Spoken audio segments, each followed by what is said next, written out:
नमस्कार दोस्तों। आज हम लेके आए हैं इस सीरीज़ में 10 मिनट में 20 क्वेश्चन और ऐसे अत्यंत महत्वपूर्ण क्वेश्चन हैं ये, जिनसे आपके 2 नंबर बिल्कुल एग्जाम में, किसी भी एग्जाम में पक्के हो जाएंगे। चलिए देखते हैं इन्हें। पहला क्वेश्चन है, PM street vendor Atmanirbhar Nidhi, PM Svanidhi के ऑनलाइन डैशबोर्ड को किसने लॉन्च किया है? तो ये जो है ये दुर्गा शंकर मिश्रा, इन्होंने लॉन्च किया है। अगला क्वेश्चन देखते हैं, वर्तमान में भारत के आवास और शहरी मामलों के मंत्री कौन हैं? तो ये हैं आपके हरदीप सिंह पुरी जी, ये केंद्रीय मिनिस्टर हैं। अगला क्वेश्चन है, राफेल एयरक्राफ्ट का निर्माण किस देश की कंपनी ने किया है? किस देश की कंपनी ने किया है? तो ये जो है ये फ्रांस की है और कंपनी का नाम है डसॉल्ट एविएशन। क्या नाम है? Dassault, Dassault aviation. ठीक है, हिंदी में डसॉल्ट। क्लियर? यहाँ पे थोड़ा सा हम इसके विषय में, क्योंकि राफेल का इशू बहुत उछला था ये इलेक्शन के समय पे, तो यहाँ पे हम इस पे थोड़ी सी चर्चा करें तो भारत सरकार ने जो है फ्रांस से टोटल 36 राफेल की जो है वो डील की है, और जिसमें से हमारे 5 राफेल जो हैं अभी पिछले महीने ही 29 जुलाई को जो है अम्बाला बेस पर आ चुके हैं। अम्बाला बेस पर हमारे डिलीवर हो चुके हैं और जिनको जो है सक्सेसफुली एयरफोर्स में हमारे इंडक्ट कर लिया गया है। ठीक है, आगे बात करते हैं दोस्तों अगले क्वेश्चन की। प्रधानमंत्री जनधन योजना कब शुरू की गई थी? प्रधानमंत्री जनधन योजना जो है वर्ष 2014 में स्टार्ट की गई थी। इसकी डेट जो है 28 अगस्त 2014 है। ये प्रधानमंत्री नरेंद्र मोदी जी की ये पेट प्रोजेक्ट था, और बेसिकली वो जो है एक जैम प्रोजेक्ट लेके आए थे, JAM। यहाँ पे हम जैम की फुल फॉर्म आ जाती है, और जे से है जनधन, ए से है आधार, और M से है मोबाइल। तो बेसिकली यहाँ क्या किया गया था, आधार से जो है मोबाइल नंबर्स को कनेक्ट किया गया था, लिंक किया गया था, और जनधन अकाउंट्स को भी ये आधार से लिंक किया गया था। और इसका जो पर्पज़ है ये जैम का, ये है ये direct benefit transfer, DBT, direct benefit transfer, direct benefit transfer. ठीक है, ये डायरेक्ट बेनिफिट ट्रांसफ़र क्या है? ये ऐसी स्कीम है जिसके तहत जो है पहले जो भी सरकार जो पैसे का हस्तांतरण करती थी गरीबों को, तो वो बीच में बिचौलिए खा जाया करते थे। तो यहाँ पर सरकार ने बोला कि हम पहले पब्लिक के जनधन अकाउंट खुलवाएंगे गरीबों के, और सरकार ने जो है बहुत सारे बेनिफिट्स दिए स्टार्टिंग में ये खोलने के लिए, और वर्तमान में अब तक जो है लगभग 40 करोड़ लोगों के जनधन अकाउंट खुल चुके हैं। ठीक है, और प्रधानमंत्री ये जो है ये बेसिकली इंक्लूजन यहाँ पे इसके माध्यम से आया, और इन जनधन अकाउंटों को आधार से लिंक कर दिया, तो यहाँ पे जो है पायरेसी रुक गई। जो फर्जी लोग यहाँ पे अपने आईडी वगैरह लगा के और कई जगह पे, कई राज्यों में, कई ज़िलों में बेनिफिट ले रहे थे, वो सारा यहाँ पे रुक गया। ठीक है, और इसके विषय में थोड़ा सा और हम बात करें तो ये जनधन योजना जो है ये किस मिशन के तहत है? ये है national mission for financial inclusion, national mission for financial inclusion. दोस्तों ये बहुत महत्वपूर्ण पॉइंट्स हैं जो मैं यहाँ डिस्कस कर रहा हूँ, और इनको याद रखिएगा। चलिए आगे बढ़ते हैं। भारत के वर्तमान एयर चीफ मार्शल कौन हैं? भारत के वर्तमान एयर चीफ मार्शल हैं मिस्टर राकेश सिंह भदौरिया। तो ये RK भदौरिया के नाम से इन्हें जानते हैं। और इसके साथ ही हम लगे जो है और क्वेश्चन कर लेते हैं यहाँ पे, क्योंकि ये जो है एयर चीफ मार्शल मतलब एयर फोर्स से के ये हेड हैं। वहीं पे अन्य की बात करें तो आर्मी चीफ कौन है? तो आर्मी चीफ जो है हमारे, आर्मी चीफ हैं मनोज मुकुंद नरवाने। ठीक है, कौन है? मनोज मुकुंद नरवाने। ठीक है, वहीं हम बात करें नेवल चीफ की, नेवल चीफ मतलब जो हमारी जल सेना है, जल सेना। ठीक है, ये हो गई थल सेना, तो ये थल सेना अध्यक्ष हो गए। ठीक, तो ये नवल चीफ जो हैं जल सेना अध्यक्ष हमारे कौन है? ये एडमिरल करमबीर सिंह, एडमिरल करमबीर सिंह। ठीक है, ये हमारे नेवल चीफ हैं। अब यहाँ पे देखिए दो नाम और दे रखे हैं, ये वीके सिंह, तो वीके सिंह जो हैं वर्तमान में ये केंद्र में मिनिस्टर हैं, ठीक है, यूनियन मिनिस्टर हैं। पहले जो है ये सेना अध्यक्ष रह चुके हैं। यहीं विपिन रावत की जब बात करें तो विपिन रावत जो हैं ये चीफ ऑफ डिफेंस स्टाफ हैं। ये क्या हैं? ये चीफ ऑफ डिफेंस स्टाफ। बहुत प्रोबेबल क्वेश्चन है, किसी भी एग्जाम में इन 4-5 में से ये कोई भी एक क्वेश्चन आने की प्रबल संभावना है। अब ये चीफ ऑफ डिफेंस स्टाफ क्या है? बेसिकली इसी वर्ष जो है हमारे प्रधानमंत्री जी ने, क्योंकि चीन से डिस्प्यूट चल रहा है, पाकिस्तान से चल रहा है, तो यहाँ पे इन्होंने थोड़ा सा हमारी सेना को जो है रीस्ट्रक्चर किया। पहले क्या होता था, पहले ये 3 जो अलग अलग जो विंग हैं इसकी, जो इनके जैसे हमारी जल सेना, थल सेना, वायु सेना, तो इन सभी के अध्यक्षों को यहाँ पे प्रधानमंत्री या जो भी हमारी एग्जीक्यूटिव है वो निर्देश दिया करती थी। तो अब उन्होंने क्या किया, यहाँ पे कोऑर्डिनेशन बनाने के लिए, इन सब में समन्वय बनाने के लिए एक इनके ऊपर एक जो है एक पद क्रिएट किया, और जो है चीफ ऑफ डिफेंस स्टाफ। तो ये चीफ ऑफ डिफेंस स्टाफ जो पहले हैं वो हैं विपिन रावत, ठीक है। तो ये क्या हैं? ये हमारे first chief of defence staff हैं, ठीक है। चलिए आगे बढ़ते हैं, अगला क्वेश्चन लेंगे। वर्तमान में भारत के वित्त मंत्री कौन है? तो इनमें से निर्मला सीतारमण जी जो हैं वो ये वित्त मंत्री हैं, ये महिला हैं, ठीक है। और वर्तमान में भारत के कृषि और किसान कल्याण मंत्री कौन है? तो ये हैं हमारे नरेंद्र सिंह तोमर जी, ठीक है। और आसियान भारत व्यापार परिषद आभासी बैठक को किसने संबोधित किया? तो यहाँ देखिए आसियान भारत व्यापार परिषद की बैठक, ठीक है। तो ये अभी हम इस पे चर्चा करेंगे। ये जो है ये पीयूष गोयल जी ने, जो हैं ये केंद्र के मिनिस्टर हैं, इन्होंने इसकी बैठक को संबोधित किया। यहाँ पे अगला जो यहाँ पे आसियान की जब बात हुई है तो हम आसियान से संबंधित कुछ फैक्ट्स की बात करें तो आसियान की फुल फॉर्म क्या है? आसियान की फुल फॉर्म क्या है? एसोसिएशन, ये बेसिकली ASEAN, ठीक है, association of south east Asian Nations, ठीक है। कहने का मतलब दक्षिण पूर्व एशिया के जो है देश और उनका समूह, दक्षिण पूर्व एशिया के देशों का समूह, ठीक है। तो दोस्तों यहाँ पे आसियान के विषय में और बात करें तो ये आसियान क्या है? ये 10 इसके सदस्य हैं, और इन 10 सदस्य देशों ने मिलके जो है 10 सदस्य देश हैं, 10 देशों का एक समूह है, और इन देशों ने मिलके अपनी एक इकोनॉमिक यूनियन बनाई, और अब ये जो है ये मिलके ही विदेशों से व्यापार करते हैं, ठीक है। तो यहाँ पे हम इसकी बात करें कि इसका हेडक्वार्टर कहाँ पे है? हेडक्वार्टर है जकार्ता। बहुत फ्रीक्वेंट क्वेश्चंस हैं किसी भी एग्जाम में, और ये जकार्ता कहाँ पड़ता है? ये इंडोनेशिया। अभी इन 10 सदस्य देशों की हम बात करेंगे अभी अगली स्लाइड पर। हेडक्वार्टर कहाँ है इसका? इंडोनेशिया, ठीक है। तो यहाँ पे अगर हम यहाँ इसके 10 देशों की बात करें तो ये हमारा जो है यहाँ भारत है इधर, तो भारत के जस्ट जुड़ा हुआ हमारा क्या है? ये म्यांमार पहला देश।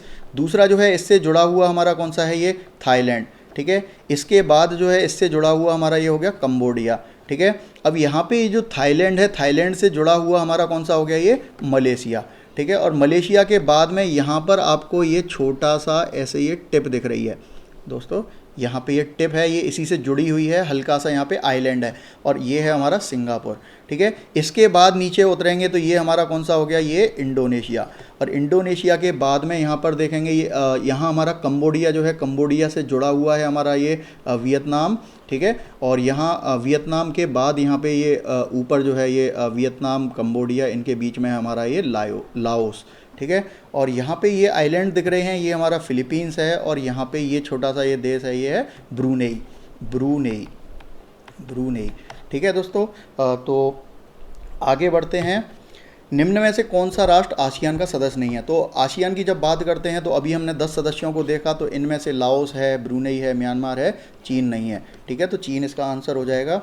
आसियान का मुख्यालय कहाँ है? तो ये अभी हमने देखा जकार्ता। स्टार्टअप्स एंड सॉफ्टवेयर, तो ये स्टार्टअप्स एंड सॉफ्टवेयर उत्पादों को और बढ़ावा देने के लिए चुनौती, नेक्स्ट जनरेशन स्टार्टअप चैलेंज प्रतियोगिता की शुरुआत किसने की? तो ये जो है हमारे रविशंकर प्रसाद जी हैं, इन्होंने की, और ये हमारे आईटी मिनिस्टर हैं। वर्तमान में भारत के इलेक्ट्रॉनिक्स और सूचना प्रौद्योगिकी मंत्री कौन हैं? तो यही रविशंकर प्रसाद जी, अभी हमने बताया आपको। आगे बात करेंगे बैक्सिमको फार्मास्यूटिकल्स लिमिटेड, ऐसे शॉर्ट में बीपीएल बोलते हैं, ने सीरम इंस्टीट्यूट ऑफ इंडिया को किस जगह अपनी वैक्सीन की विशेष आपूर्ति के लिए सहयोग करने की घोषणा की है? तो दोस्तों यहाँ पे इसका आंसर जो है वो है बांग्लादेश। अब यहाँ देखिए बहुत ही इंपॉर्टेंट है ये क्वेश्चन, क्यों? क्योंकि अभी कोरोना महामारी चल रही है और उसी से संबंधित ये क्वेश्चन है। तो ये बैक्सिमको जो है ये बांग्लादेश की फार्मास्यूटिकल कंपनी है, बांग्लादेश की। और ये सीरम इंस्टीट्यूट ऑफ ये इंडिया जो है, नाम से ही पता चल रहा है ये इंडिया की है, ठीक है, भारत की। तो ये सीरम इंस्टीट्यूट ऑफ इंडिया जो है भारत की बहुत बड़ी जो है ये वैक्सीन बनाने वाली कंपनी है, और ये लगभग पूरे विश्व के ज़्यादातर देशों में वैक्सीन सप्लाई करती है, ठीक है। तो यहाँ पे बैक्सिमको ने इससे टाई अप किया है और बोला है कि बांग्लादेश में जो है आप हमारी ये वैक्सीन्स की सप्लाई कीजिए। तो दोस्तों यहाँ जब बांग्लादेश की बात आई है तो थोड़ा सा हम बांग्लादेश पर ही और चर्चा कर लेते हैं। तो जो करंट की, तो बांग्लादेश और भारत के बीच में जो है अभी रिसेंटली जो जलमार्ग हैं, ठीक है, क्योंकि हमारा जो नॉर्थ ईस्ट का रीजन है वो थोड़ा सा कटा हुआ है वो चिकन नेक के माध्यम से, और वहाँ तक हमारे पूर्वोत्तर के जो हमारे देश हमारे जो राज्य हैं वहाँ तक पहुँचने में हमें माल की पूर्ति कराने में हमें कठिनाई होती है। तो इसीलिए क्या है, हम बांग्लादेश से हम क्या करते हैं, ट्रांजिट रूट लेते हैं, और बांग्लादेश और भारत के बीच में जो है अंतर्देशीय जलमार्ग हैं। क्या हैं? अंतर्देशीय जलमार्ग, ठीक है। अभी तक जो है इनके बीच में 8 जलमार्ग थे, लेकिन अभी रिसेंटली जो है यहाँ पे 2 जलमार्ग और बढ़ा दिए गए हैं। टोटल जो हैं अब कितने हो गए हैं? 10 अंतर्देशीय जलमार्ग हो गए हैं जो भारत और बांग्लादेश के बीच हैं। कहाँ? भारत और बांग्लादेश के बीच। और ये जो 2 जलमार्ग हैं ये कौन कौन से हैं? तो इनकी हम बात करें तो ये जो है कोलकाता मतलब कलकत्ता और नारायणगंज, कलकत्ता से ये है नारायणगंज, और ये नारायणगंज से जो है ये सिलघाट, आसाम। सिलघाट, ये सिलघाट कहाँ है? ये आसाम। तो डायरेक्ट आपसे ऐसे भी आ सकता है ये सिलघाट कहाँ है, ठीक है। और दूसरा जो रूट है वो हमारा वो भी हमारा कोलकाता से चलता है, और वो है करीमगंज।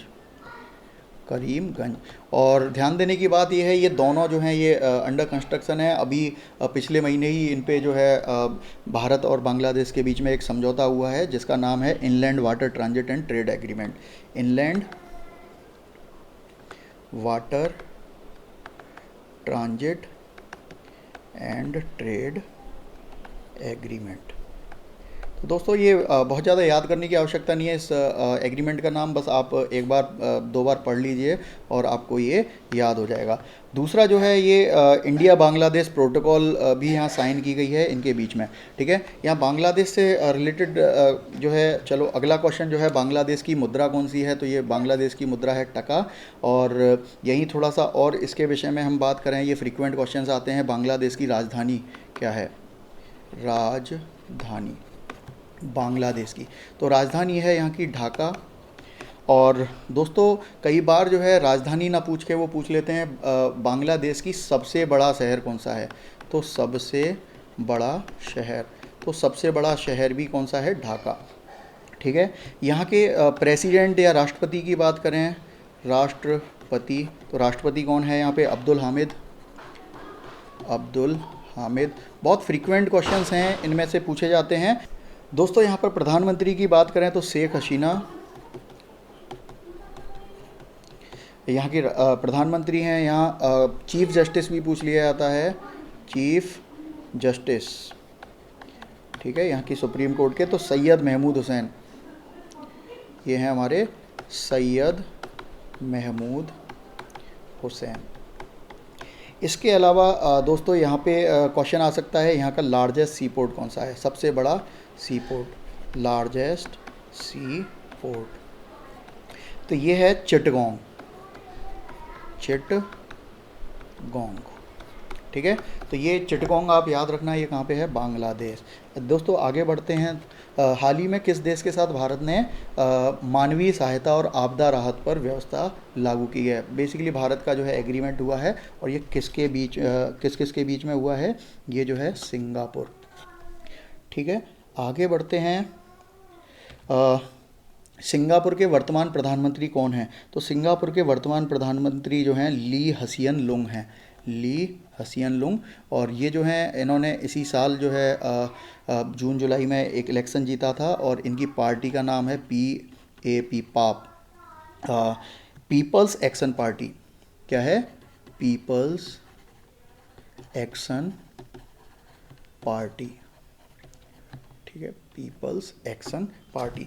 तो दोस्तों ये पार्टियों के नाम भी पूछ लिए जाते हैं, तो याद रखिएगा पीपल्स एक्शन पार्टी।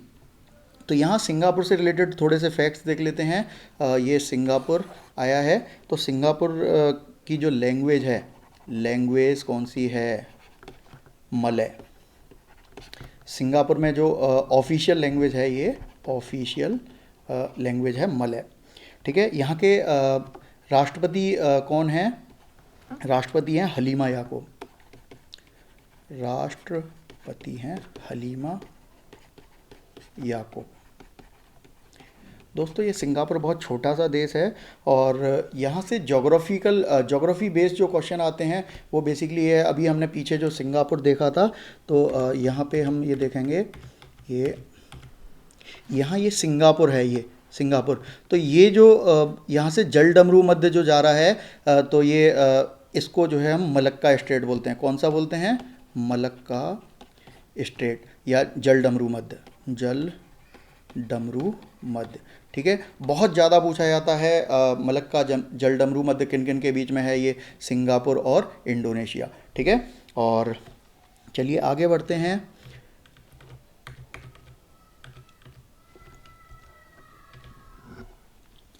अगला क्वेश्चन है, हाल ही में शिंजो आबे ने इस्तीफा दिया है, वह किस देश के प्रधानमंत्री हैं? तो वो हैं जापान के, और जापान के बहुत ही पॉपुलर प्रधानमंत्री रहे हैं ये।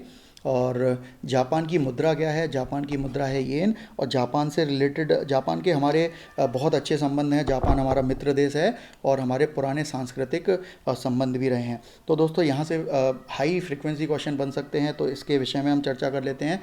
ये जापान बेसिकली कहाँ पड़ता है? ये प्रशांत महासागर में पड़ता है, प्रशांत महासागर, पैसिफिक ओशियन, ठीक है। जापान की कैपिटल कौन सी है? राजधानी की बात करें तो यहाँ की राजधानी है टोक्यो, ठीक है। और ये जो टोक्यो है, ये यहाँ की सबसे बड़ा शहर भी है, सबसे बड़ा शहर। तो सबसे बड़ा शहर भी हमारा टोक्यो ही है यहाँ का। और यहाँ पे जो है अभी भी एम्परर, यहाँ के जो राजा हैं सम्राट, तो यहाँ सम्राट जो हैं एम्परर, तो सम्राट अभी भी जिंदा हैं, तो वो है नारूहितो, ठीक है। और यहाँ की जो संसद है, वो संसद को क्या बोलते हैं? तो संसद को जो है यहाँ पे राष्ट्रीय डाइट बोलते हैं, राष्ट्रीय डाइट, ठीक है। और यहाँ पे कई बार जो है ये क्वेश्चन आ जाता है कि जो जापान है उसके ये जापान बेसिकली क्या है? आइलैंड कंट्री है, तो द्वीपीय देश है। तो इसके जो बड़े बड़े जो आइलैंड्स हैं, ठीक है, द्वीप हैं, तो उनको जो है नॉर्थ से साउथ अरेंज करवा लेते हैं, उत्तर से दक्षिण के क्रम में, ठीक है। तो उत्तर से दक्षिण की बात करें तो सबसे पहले जो पड़ेगा वो है होक्काइडो, दोस्तों इस सीरीज को याद कर लेना। दूसरा है होन्शू, तीसरा है शिकोकू, आप एटलस खोल के एक बार देख लीजिएगा। और चौथा है क्यूसू, और पांचवा है आपका ओकिनावा, ठीक है। तो दोस्तों इससे रिलेटेड हमने कुछ महत्वपूर्ण क्वेश्चन किए। हाँ, जापान जो है एक और यहाँ पे इम्पोर्टेंट क्वेश्चन, क्योंकि जापान जो है पहले वर्ल्ड की सेकंड लार्जेस्ट इकोनॉमी रही थी, और जापान में जो है सेकंड वर्ल्ड वॉर के टाइम पे यहाँ पे परमाणु बम भी गिराया गया था, ठीक है। तो वो सब आप लोगों को पता ही होगा। तो यहाँ पे इकनॉमी की बात करें, क्योंकि इकनॉमी से भी क्वेश्चन आ जाते हैं। तो यहाँ पे जो है जापान जो है ये वर्ल्ड की थर्ड लार्जेस्ट इकनॉमी है। क्या है? Third largest economy. इसका मतलब क्या हुआ दोस्तों? फर्स्ट पे कौन है? नंबर 1 पे है यूएसए, अमेरिका। और दूसरे पे अब कौन है? दूसरे पे है चीन, चाइना। ठीक है। तीसरे पे कौन है? जापान। ठीक है। अब बात करें ये थर्ड लार्जेस्ट इकोनॉमी का मतलब क्या है? इसका मतलब है नेशनल जीडीपी। क्या है? National GDP. National GDP. ठीक है। तो राष्ट्रीय जो जीडीपी है, ग्रॉस डोमेस्टिक प्रोडक्ट, वो विश्व में ये इसका सबसे ज़्यादा है। वहीं कई बार क्वेश्चन जो है एग्ज़ाम में पूछ लिए जाते हैं, पीपीपी जो जीडीपी है, GDP in terms of PPP, purchasing power parity. क्या है? Purchasing power parity. ठीक है। ये परचेजिंग पावर पैरिटी के आधार पर जो है ये चौथी सबसे बड़ी है, फोर्थ लार्जेस्ट। ठीक है दोस्तों। तो यहाँ पे आगे बढ़ते हैं। हर साल 29 अगस्त को किस दिवस के रूप में मनाया जाता है? तो 29 अगस्त को जो है राष्ट्रीय खेल दिवस मनाया जाता है, और क्योंकि ये जो है ये मेजर ध्यानचंद जो हैं उनका क्या है? जन्म दिवस है। ठीक है। तो किस व्यक्ति की जयंती के उपलक्ष्य में राष्ट्रीय खेल दिवस मनाया जाता है? वो है मेजर ध्यानचंद। और ये मेजर ध्यानचंद जो हैं बेहद इम्पोर्टेंट हैं, और क्योंकि ये स्पोर्ट्स की पर्सनैलिटी हैं, तो यहाँ इनसे रिलेटेड हम कुछ क्वेश्चंस को देख लेते हैं। जो मेजर ध्यानचंद हैं ये इलाहाबाद से बिलोंग करते हैं, इलाहाबाद। और इनका जन्म जो है 1905 में इलाहाबाद में हुआ था। स्पोर्ट्स कौन से गेम से हैं? ये हॉकी से हैं, हॉकी से ये रिलेट करते हैं।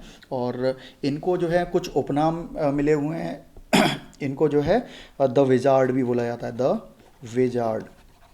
ठीक है। इनका एक और उपनाम जो है जादूगर, हॉकी का जादूगर, हॉकी का जादूगर। ये उपनाम क्यों पड़ा है इनका? ये उपनाम इसलिए पड़ा, ऐसा माना जाता था कि जब ये हॉकी खेलते थे तो इनकी स्टिक से बॉल जो है वो लगभग चिपकी रहती थी, और ये इतने कुशलता से हॉकी खेलते थे।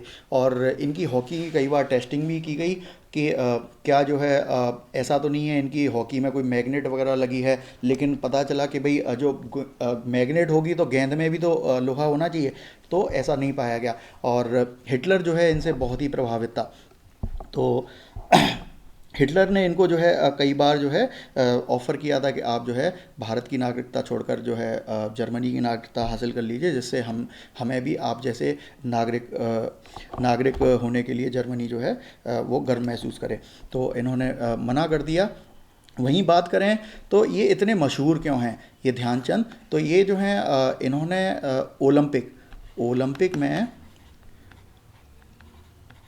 ओलंपिक में 3 गोल्ड मेडल, यहाँ पे 3 गोल्ड मेडल भारत को दिलाए हैं, भारत को। तो वो कौन कौन से ओलंपिक हैं उनकी सन आप याद कर लीजिए, क्योंकि ये पेपर में पूछ ली जाती है। 1928 का ओलंपिक है, 1932 का ओलंपिक है, और 1936 का ओलंपिक है। ये 3 ओलंपिक में इन्होंने क्या है भारत को स्वर्ण पदक दिलवाया था। ठीक है दोस्तों।